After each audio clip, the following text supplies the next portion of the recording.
Hi folks, this is Dino. There are some very important things that I need to tell you about the faucet industry.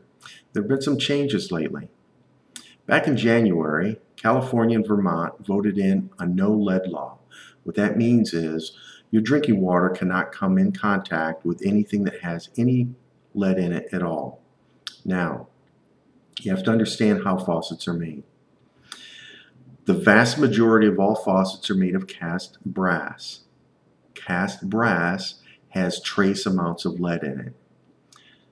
In California and Vermont, those faucets are illegal to be sold now. Interestingly enough, the only faucet manufacturer that passed the California and Vermont strict laws was Waterstone. Waterstone does not use cast brass. They use solid brass rods, and they basically carve the faucet shapes just like you would carve a piece of wood. And so they automatically passed. Some of the other manufacturers are getting around this law by using the same cast brass faucet, but they're inserting a plastic tube inside so that the water doesn't come in contact with the brass.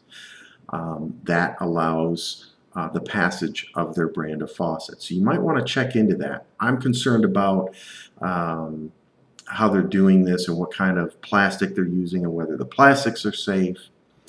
You also need to know what brass is made out of. Brass has a high content of copper.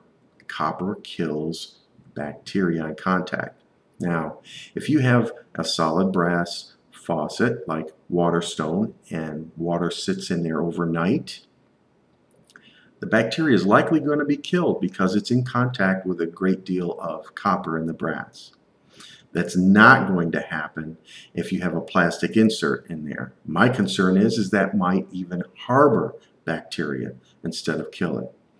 So when you're looking at faucets, be careful, ask questions, become educated. I hope I've given you at least a seed of information so that you can do some research on your own. Thanks for listening.